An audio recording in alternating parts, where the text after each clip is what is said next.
Congratulations, you reached level 50. Well, what do you do now? That's right, now you can play the game, and one of the most essential things we're going to do are contracts. Purchasing Throne and Liberty coins on Z2U is a convenient and quick way to help players enhance their combat power in the game and enjoy a richer gameplay experience. As a globally leading game trading platform, Z2U offers players a variety of safe and reliable trading options, allowing you to confidently purchase the game resources you need. Per resistance contract you complete in the bigger city, I highly suggest doing the contracts up here in Kanina Village. These contracts are going to give wonderful rewards, and out of all the ones I've farmed, I find that you get the epic chance pouches more often from here than anywhere else. Go into your main menu and then go down into content and look at weekly mission. If you play World of Warcraft, you're very familiar with the weekly Great Vault. This is essentially the same thing. There are all these different tasks that you can complete, and at the end of the week when the timer runs out, in this case a day and 22 hours, as you see on the left side, there will be different gear options in these slots that we can choose from. As you can see, there's World, Co-op Dungeon, Guild, and PvP. On this note, one of the easiest sections to fill is the PvP. So let's go back to our main menu, and on the right side we're going to click on Arena. Now you only need to win 3 arena matches to completely fill your PvP weekly slot. We can just individual match and then click on normal matchmaking. They've been going very, very quick. While you're doing this, you're also going to be collecting the arena coins, and these arena coins are going to be used in the arena store for, yes, you got it, even more upgrades. Once you're level 50 and a 1600 minimum combat power, you're going to unlock the Dimensional Circle level 50 dungeons.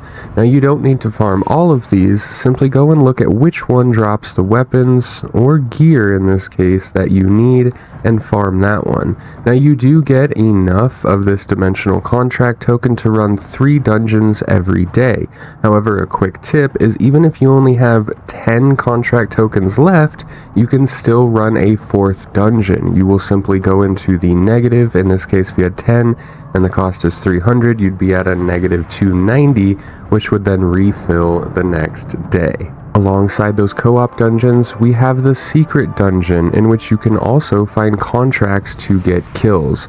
By going through the secret dungeon, you can see on the right side that you will unlock the rewards for the floors. This is really straightforward. You go in, generally it's just one mob, a mini boss fight.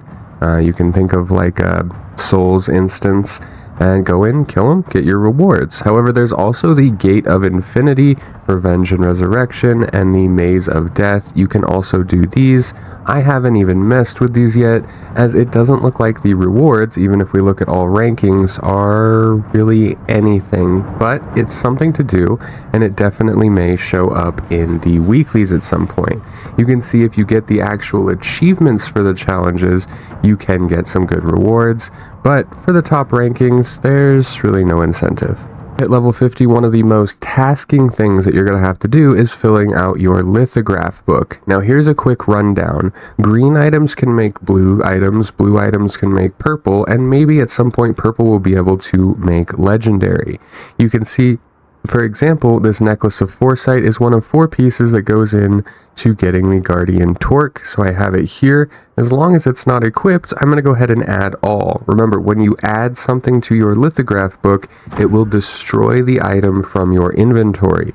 Once you collect all of the items, you can claim the reward of blue, and once you get all of the blues, you can go in and turn them into an epic.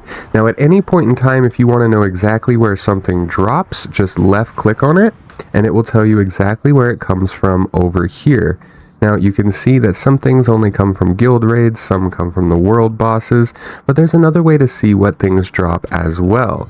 If we actually go into our map, we can click on a zone, like let's say Phonos Basin, and let's click on the Fire Cave. If we go over to Monster Info, we can see the monsters that are there and all of their potential loot drops. This is extremely helpful when you're looking to farm something specific and you're not just wanting to run around aimlessly. Next up is the Abyssal Contract Tokens, but Abyssal Contract Tokens are extremely valuable. You do not get a ton of them after hitting level 50 outside of doing contracts and completing one of your 3 co-op dungeons every single day. You may have noticed that there are these little instance caves here like this one, the Temple of Siliveth, and more exciting, the one that's going to be unlocking shortly, is the 3rd and 4th floor of Silius's Abyss. Now, these are going to be mob-filled, open-world, non-instanced dungeons that during the day you can go in and farm many different things. You can farm rare polished crystals, materials, leveling upgrade stuff, so many things that you can farm in here, including these Death Soul Shards, which can be used for crafting some really cool things. At any point in time, if you come across anything that has a lock on it, you can always click it, and it'll show you exactly what you need to do to unlock that content. As you can see, the Eyes Habit has been done. It's a tongue twister right there. And the reward is new content of unlocking the 3rd and 4th floor. However, it doesn't unlock until the timer is done.